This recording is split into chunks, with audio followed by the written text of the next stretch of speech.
تھوڑی دیر کے لیے اپنی موت کا مراقبہ کر لیں، اپنی موت کو یاد کریں۔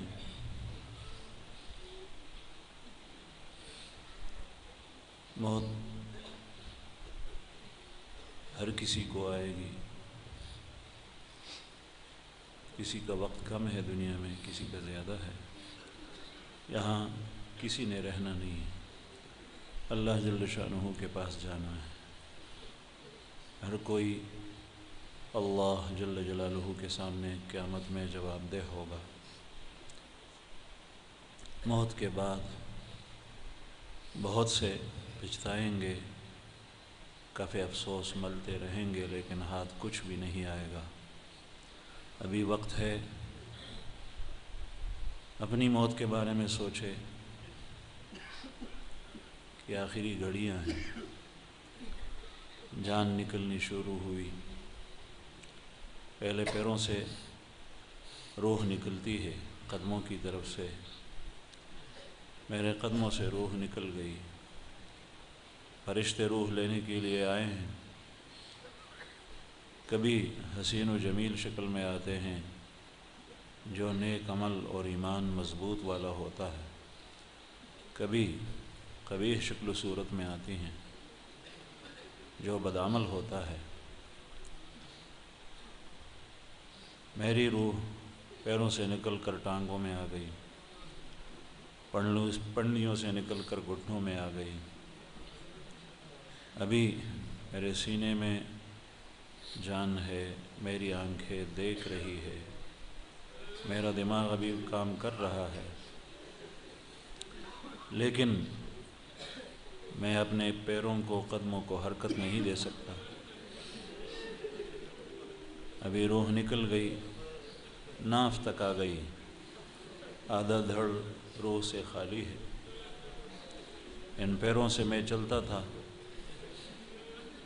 مختلف معصیت کی جگہ میں، کاش میں نیکیوں کی طرف جاتا، نیک ارادے سے ایسے چلتا۔ اب اگر میں جانا چاہوں بھی تو میرے پیر اور میری ٹانگیں کام نہیں کر رہی۔ روح پیٹ میں آ گئی، پیٹ سے سینے میں آ گئی، سینے سے گلے میں اٹک گئی۔ اب آخری وقت ہے، آخری گھڑیاں ہیں دنیا میں۔ پھر میری روح نکل گئی۔ آس پاس اعزاء و اقرباء رشتہ دار بیٹھے ہیں، چاہنے والے بھی بیٹھے ہیں، جو مجھ سے محبت کرتے تھے وہ بھی بیٹھے ہیں، جن سے میں محبت کرتا تھا وہ بھی بیٹھے ہیں۔ لیکن اب جدائی آ گئی، کوئی مجھے موت کے پنجے سے نہیں چھڑا سکتا۔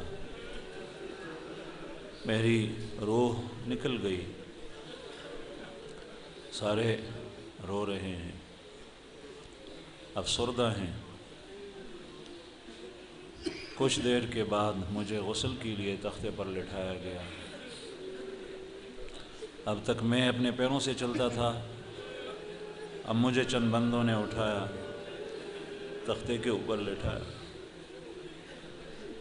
میرے کپڑے اتارے گئے جسم سے۔ اب تک پردے میں رہتا تھا، بے پردہ لوگوں کے سامنے نہیں آتا تھا۔ اب میں دوسروں کے رحم و کرم پر ہوں، اپنے بدن کو بھی نہیں چھپا سکتا۔ مجھے غسل دیا گیا، پہلے میں خود غسل کرتا تھا، اب پانی ڈال دیا گیا، پھر کفنایا گیا، کفن پہنایا گیا۔ اب تک مختلف قسم کے سوٹ پہنتا تھا، مختلف درزیوں سے کپڑے سلواتا تھا، ابھی بغیر سلے ہوئے چادروں میں مجھے کفن دیا جا رہا ہے۔ کاش میں یہاں کے بارے میں پہلے سے سوچتا۔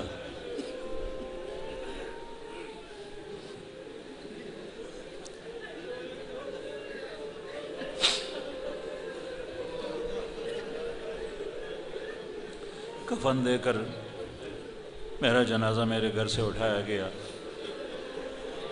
اب ہمیشہ کے لیے میرے گھر میں رہنا بند ہو گیا۔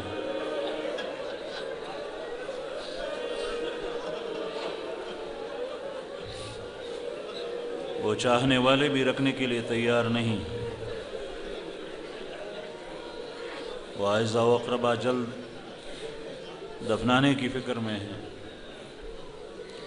میرے اوپر جنازے کی نماز پڑھی گئی،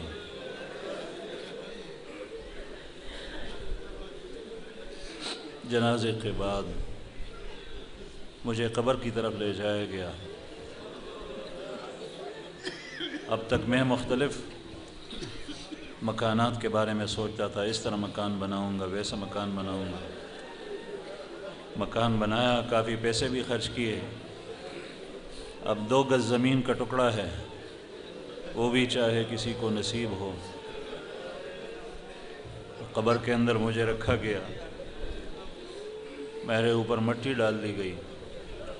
کچھ دیر ٹھہرنے کے بعد وہ سارے لوگ اپنے اور پرائے سب چلے گئے، میں اکیلا قبر میں رہ گیا۔ قبر اندھیروں کا گھر ہے، تنگ گھر ہے، جس میں آدمی چل پھر نہیں سکتا، بیٹھ بھی نہیں سکتا۔ سانپوں اور بچھوؤں کا گھر ہے۔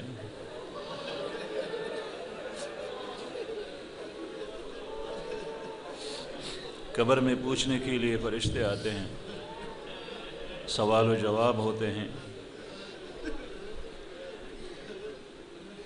ایمان والے جنہوں نے اپنی زندگی اعمال صالحہ کے ساتھ گزاری ہے وہ صحیح جواب دیتے ہیں، جنہوں نے اپنی ایمان اور اپنی زندگی کی گھڑیوں کو ضائع کر دیا وہ غلط جواب دیتے ہیں۔ قیامت قائم ہو گئی، قبروں سے لوگ اٹھ گئے، اللہ جل شانہ کے سامنے پیشی ہے۔ اللہ جل جلالہ ہمارا رب،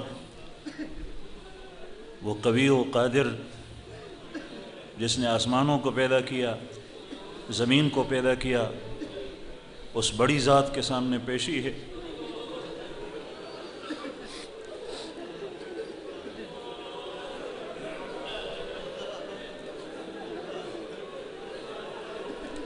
جس کی عدالت سے کوئی بھاگ نہیں سکتا، جس نے اتنی مہربانیاں فرمائیں، انبیاء کرام کو بھیجا، کتابوں کو بھیجا، شریعتوں کو بھیجا،